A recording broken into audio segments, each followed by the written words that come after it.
Bueno, ¿cómo haríamos el procedimiento de simulación en caso de incluir cúbito, radio, proximal, el codo y el húmero distal? Lo que sería pues la articulación del codo. Pues bueno, en este caso el posicionamiento pues bueno, lo podríamos hacer en decúbito supino y bueno, pues podríamos colocar al paciente hacia el lado opuesto del brazo afectado para poder centrar la extremidad afectada, bueno, y con unos grados de flexión. ¿Cómo sería esto? Pues bueno, si por ejemplo tenemos la mesa y bueno, en condiciones normales pues tendríamos al paciente aquí en el medio, pues en este caso lo que haríamos sería desplazar al paciente. Si este fuera el brazo afectado, pues desplazaríamos al paciente en dirección contralateral. Por ejemplo, lo podríamos poner un poquito hacia un lado y colocando o tratando de centrar la extremidad, ¿vale? Y para esto, pues bueno, se puede utilizar la posición de brazo en jarra, que nos permite además hacer cierta flexión, que si os acordáis esta la teníamos en sarcomas. Entonces tenemos aquí, vamos a decir, las piernas, ¿vale? Pues nos permitiría hacer cierta flexión, ¿vale? Aquí pues bueno, podríamos poner algún tipo de molde, sobre todo en la mano. Acordaos de aquella que tenía una lámina termoplástica encima y debajo tenía un pequeño molde de poliespán. Como inmovilizadores, pues en este caso podemos utilizar pues bueno, un colchón de vacío que va a ser lo normal. Y luego pues también se pueden utilizar otros accesorios, pues bueno, como reposacabezas, reposapiernas, reposapiés, para conseguir mejorar la comodidad del paciente y con esto pues la repetibilidad. El sistema de inmovilización estándar, pues bueno, que se utiliza aquí, pues serían, además de los colchones de vacío, pues moldes personalizados con poliestireno o espumas de fijación. Ahora nos tocaría lo que sería el húmero proximal y la articulación escápulo-humeral. En este caso, el posicionamiento que elegiríamos sería un posicionamiento preferentemente en decúbito supino, con el brazo afectado, pues bueno, en ligera abducción, o sea, ligeramente separado del cuerpo o pegado al cuerpo, ¿vale? Pues bueno, esto dependería de la localización de la patología. Como inmovilizadores, ¿qué podríamos utilizar aquí? Pues bueno, pues lo normal sería utilizar colchones de vacío y lo mismo que decíamos antes, los moldes personalizados. Acordaos de que si utilizamos colchones de vacío, pues bueno, debemos de tratar de prolongar las marcas de referencia pues dentro del propio inmovilizador. Y luego además, si por ejemplo tenemos el brazo pegado al cuerpo, al tórax, imaginaos que tuviéramos aquí el láser axial, ¿vale? Pues si estuviera pegado al cuerpo, lo que haríamos sería llevar esta marca al tórax, ¿vale? Pues como si fuera el colchón de vacío, para conseguir que esté exactamente en la misma posición. Bueno, hemos hablado de las extremidades superiores y ahora pasamos a hablar de las extremidades inferiores. En este caso, pues bueno, empezamos a hablar pues de la parte más distal, de lo que sería el pie, el tobillo y la tibia y peroné distal, es decir, pues todo lo que sería esta zona de aquí. En este caso, el posicionamiento que utilizaríamos sería en decúbito supino y bueno, pues como decíamos en el apartado de sarcomas, lo que haríamos sería posicionar al paciente en la mesa de tal manera que lo primero que entre en el gantry sea los pies. Luego sí que colocaríamos, pues igual que decíamos en el caso de sarcomas, la extremidad contralateral a una distancia prudencial de la extremidad afectada, pues bueno, con el objetivo de protegerla de la radiación. Como inmovilizadores, aquí se podrían utilizar sistemas personalizados elaborados manualmente, pues bueno, lo mismo que vemos en el caso de los sarcomas, con moldes individualizados de poliespán o de espumas de fijación, ¿vale? O los colchones de vacío. Como referencias, pues bueno, colocaremos marcas de referencia tanto en la propia extremidad como en el inmovilizador. Pues ahora después vamos a ver una imagen en la que se puede ver todo esto. Y además, pues bueno, utilizaríamos pues marcas de posicionamiento y alineación, pues proximal y distal a la zona, con aproximadamente unos 10 centímetros de distancia a la zona de referencia. En el caso de la tibia y el perone proximal, y lo que sería la rodilla y fémur, es decir, esta zona de aquí, la simulación que haríamos aquí sería pues prácticamente igual al caso anterior. Una excepción sería en el caso de que esta lesión pues se encontrara en el fémur distal, como podemos ver aquí, o en su cara interna. Fémur distal, ¿vale? o en la cara interna del fémur, ¿vale? En este caso el posicionamiento sería pues lo mismo en decúbito supino, con las piernas en ligera abducción, es decir, ligeramente separadas del cuerpo y con cierta rotación externa, ¿vale? Es lo que se llama posición de rana, que yo creo que hemos comentado ya. En este caso, pues más o menos esta posición, si tenemos aquí tronco, pelvis, pues bueno, esta posición sería aproximadamente así, ¿vale? De esta manera pues se haría más accesible pues bueno esta zona, que sería la cara interna del fémur. Aquí lo que haríamos también sería pues tratar de movilizar la región pélvica, y tendríamos que prestar mucha atención a la relajación de los glúteos, porque la relajación de la zona de los glúteos va a afectar a lo que sería la rotación de la propia extremidad, sobre todo en la zona cercana a la pelvis, pues lo que sería la cabeza del fémur. Bueno, y aquí pues por ejemplo podemos ver el caso que vimos y que explicamos también en los sarcomas. Pues bueno, vemos aquí un sistema de inmovilización pues que parece una especie de célula de fibra de vidrio que se adhiere al colchón. Vemos que tiene las referencias que dicen pues que tiene que estar cara interna, lo que son los pies, pues lo que sería la zona proximal, y luego vemos aquí las zonas en el colchón con la extrapolación de dichas marcas, ¿vale? Sería todos los extremos. Y aquí por ejemplo pues vemos que están la extremidad sana pues está ligeramente separada de la extremidad afectada, y nada, y se han utilizado pues un colchón de vacío. Bueno, vamos a seguir con la irradiación corporal total, pues bueno, explicándolo dentro del punto de pediatría. Entonces, en este caso, el objetivo de la técnica pues sería tratar de irradiar de forma homogénea todo el cuerpo con una diferencia máxima de un 10% de dosis. En este caso, pues bueno, cuenta que para la planificación no es necesario obtener imágenes tridimensionales, ¿vale? Porque la dosimetría, pues bueno, se prescribe en un único punto en el plano medio del paciente, pues lo que sería, vamos a decir, lo que sería el tronco, ¿vale? Pues en el punto medio del punto medio.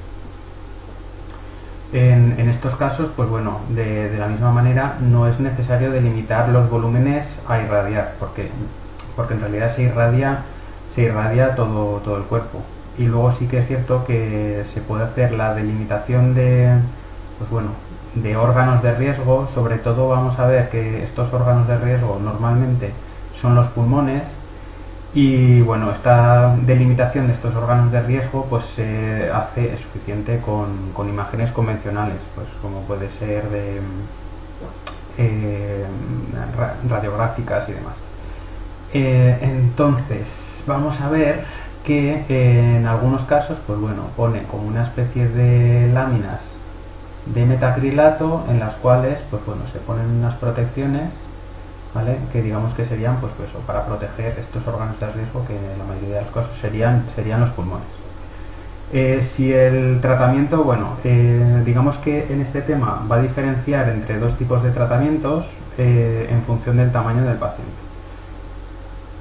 Por lo tanto, aquí habla, por un lado, que el tratamiento se puede realizar de forma convencional sobre una colchoneta que se sitúa en el suelo, bajo el haz de radiación, y la otra en sedestación, pues más o menos sentado o sí, bueno, normalmente sentado. Veremos que en adultos pueden estar más bien de pie. Dentro de un acceso específico que sería la cabina, que esto yo creo que en su día lo visteis con Ana. Entonces, en el primero de los casos vamos a ver que se utiliza principalmente para pacientes de menos de 90 centímetros y el segundo, se utiliza para pacientes de 90 centímetros. Pero bueno, a continuación vais a ver unos enlaces de unos vídeos en los que vais a ver que esto no tiene por qué ser siempre de esta misma manera. No obstante, lo vamos a explicar así. En uno de ellos, pues bueno, si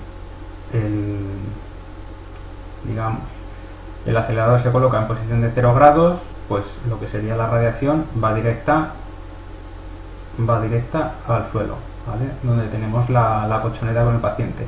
Sin embargo, si lo vamos a colocar en la cabina, pues como vamos a ver luego, el acelerador, el gantry o el cabezal, se colocaría en posición de 90 o de 270 grados, pues lo que podría ser, si fuera esto, pues lo que podría ser, por ejemplo, en esta posición.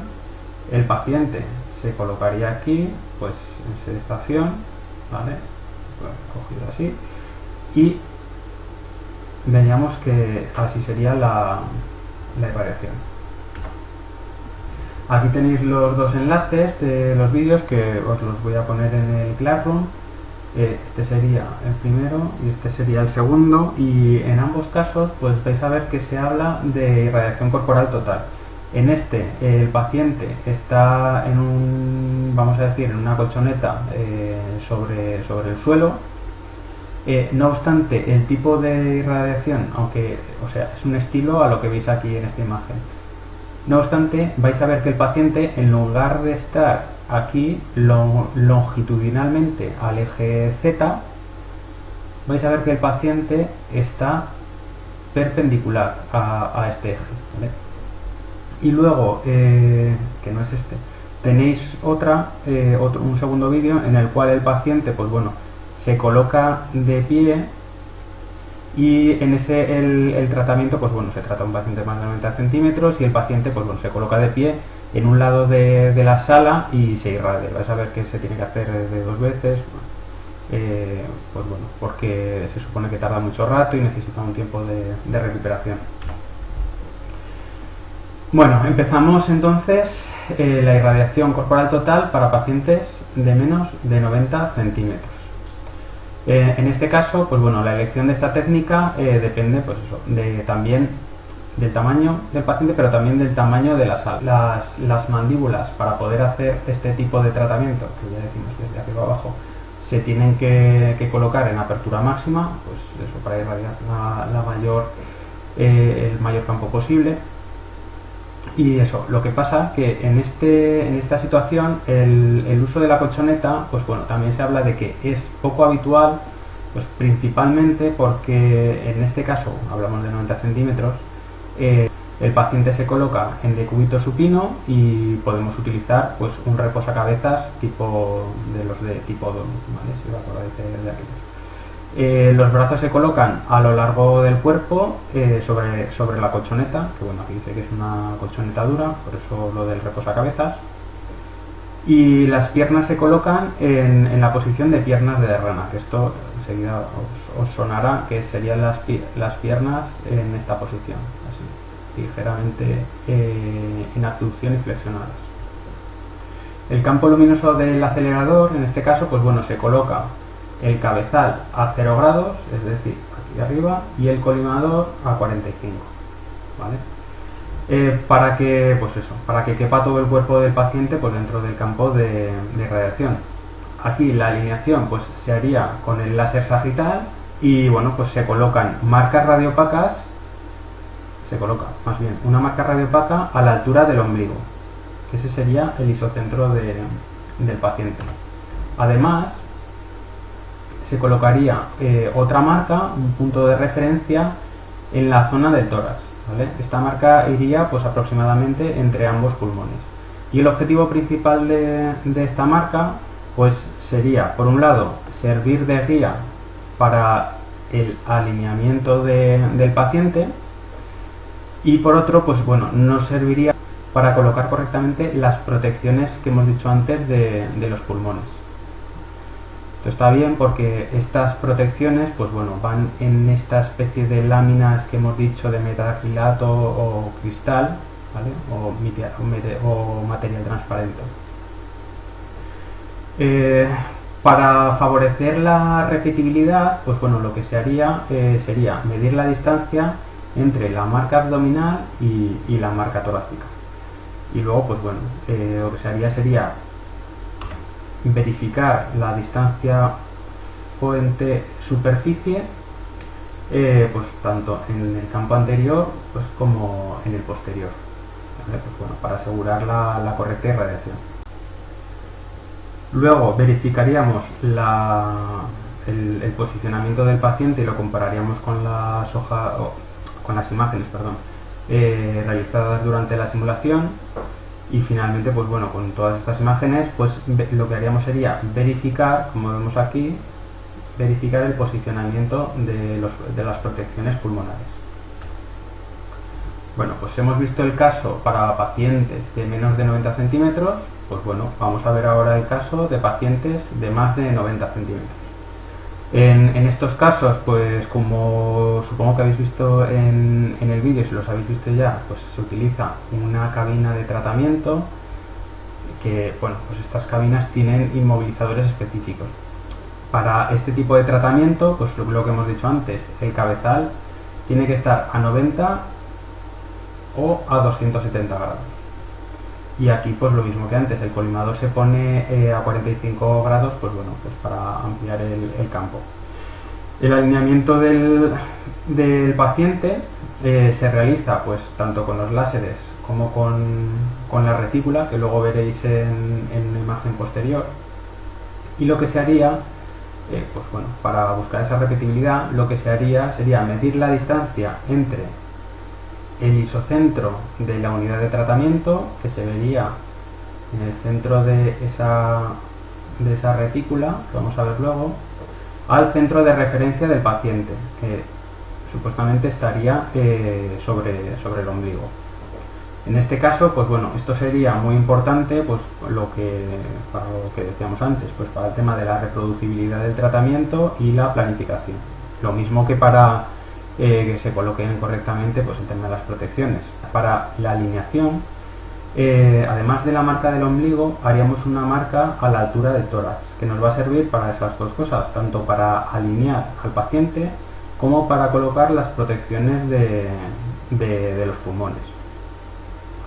Y luego, aparte, durante la simulación del tratamiento, pues bueno, el paciente debe llevar un cinturón de seguridad, pues para evitar caídas en caso de lo que decimos, de la pérdida de conciencia.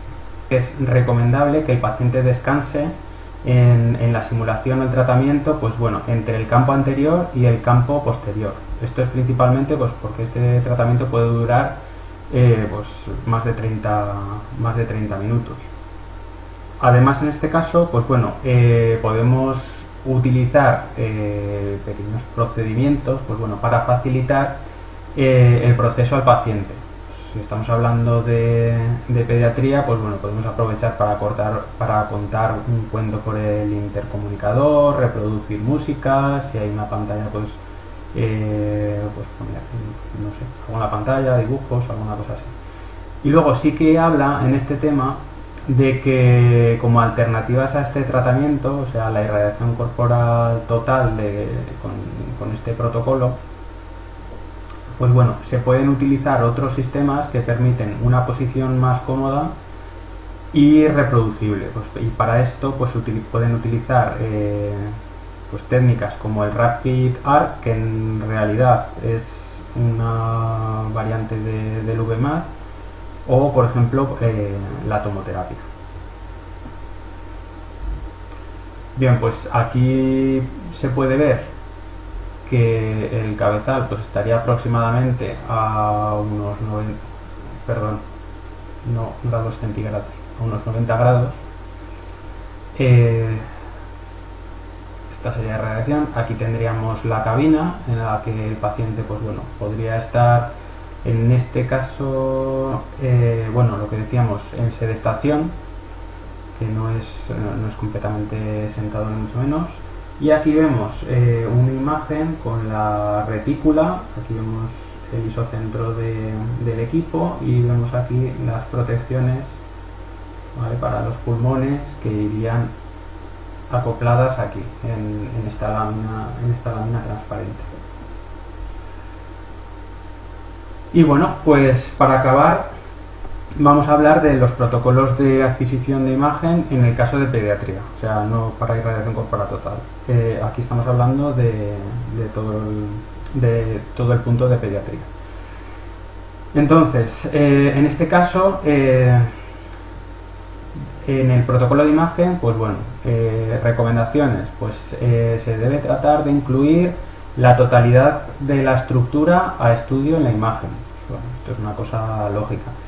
Colocar las marcas con menor absorción, pues lo que decíamos antes, en la parte de las extremidades, en las zonas con, bueno, pues con las cicatrices, para evitar artefactos en la imagen. Bueno, una de las posibilidades es utilizar contraste. Se debe pues tatuar en la piel del paciente pues bueno, las marcas de referencia y de alineación. Y eso, si estamos hablando de pediatría, pues hay que contar con el consentimiento no del paciente, sino de los padres. Pues bueno, en este caso se deben repasar los parámetros para cada exploración, pues bueno, según el volumen del paciente, según el grosor de corte, según el miliamperaje, y también debemos revisar pues bueno, el campo de visión, ¿vale? Bueno, pues a modo de resumen podemos decir que hemos dividido el punto de pediatría en los siguientes apartados. En primer lugar, hemos hablado de cabeza y cuello, que lo hemos dividido en una parte superior y una parte inferior. Además, hemos hablado de lo que es los procedimientos de simulación en cabeza y cuello, más tórax, más abdomen, ¿vale? Esto es lo que hemos pasado a llamar el neuroeje. Además, hemos hablado de los procedimientos de simulación en tórax, ¿vale? Este lo hemos dividido en pacientes menores de 6 años y pacientes mayores de 6 años. Hemos explicado los procedimientos para abdomen y pelvis, y para las extremidades, aquí, superiores e inferiores. En el caso de las superiores hemos hablado de las lesiones que se encuentran en la mano, muñeca y cúbito radio distal, de lo que sería cúbito radio proximal más articulación del codo más el húmero distal, y finalmente de lo que sería el húmero proximal más la articulación del hombro. Y en el caso de las extremidades inferiores hemos hablado de lesiones que se encontrarían en el pie, tobillo y tibia y peroné distal, y lo que sería la tibia y peroné proximal más la articulación de la rodilla más el fémur distal. Y finalmente hemos hablado de lo que son los procedimientos de irradiación corporal total. Entonces aquí tendremos en lo que se divide el tema.